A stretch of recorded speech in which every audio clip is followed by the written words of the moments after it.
I remember being younger, and my brother and I lived in a small town in Florida with my dad.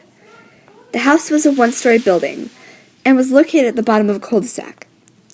The exterior included neatly arranged bricks that were painted white. The roof included black shingles with some that had fallen off. The windowsills were the same color as the shingles and were peeling slightly, yet not enough to notice from afar. I was about 9 at the time, whilst my brother was 13. Him and I were close because we were both there when our mother was shot and killed on January 9th.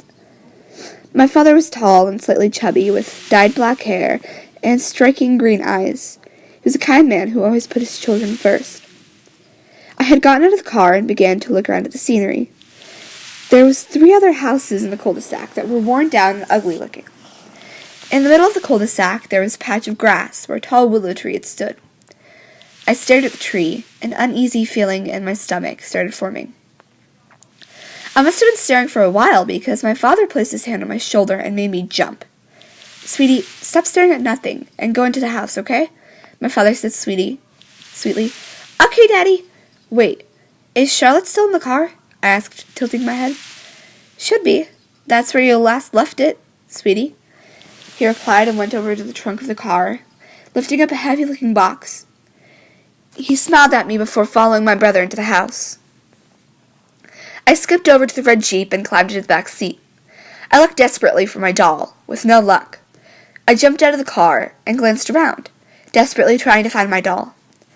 My eyes met the willow tree, and I saw my doll sitting on the base of the trunk. Charlotte, I thought, running over to the tree to retrieve my doll.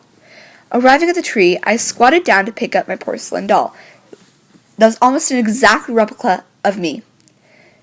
She had dark brown hair in 2 braids and deep blue eyes. As my hand reached the doll, a drop of blood dripped out of my pale hand. With widened eyes, I slowly lifted my gaze, readying myself to run in terror.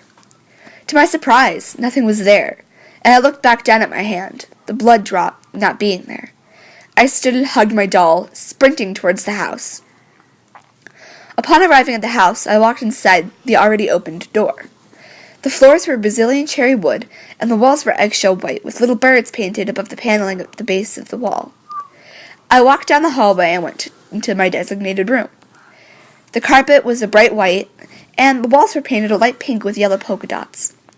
A small bed lay in the center, the headboard to the wall. There was dark pink sheets on the bed, with a fuzzy light pink pillow propped up on the headboard. A small pink night table was on the right of the bed. I smiled and set Charlotte on my pillow. "James, Emma, dinner," my father called.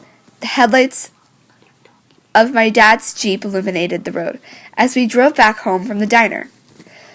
Our home was only a few minutes from Henry's diner, making our drive home quiet and calm. Once we reached the cul-de-sac, the headlights shone on the willow tree.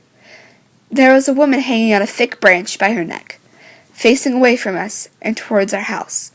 I covered my mouth, muffling a scream, as I turned away from the front windshield and stared at the hanging woman, now facing us. She was wearing a dirty white dress that looked awful like it was meant for a bride. Her skin was gray and rotting. I looked up at her face, which was gray too. Her mouth was hanging open, and what scared me most was what she was lacking. Eyes.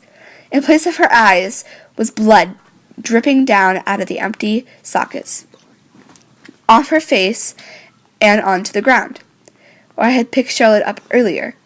I let out the loudest scream I had, and my father turned his head, looking at me with concern. "Emma, what's the matter?" he asked. The tree! Daddy, there's a woman hanging!" I said, clinging to my dad's sleeve. I pointed in the direction of the tree where the woman was hanging. My father squinted and stared at where I was pointing. He seemed to be searching for something, without a hint of emotion on his face. "What tree?"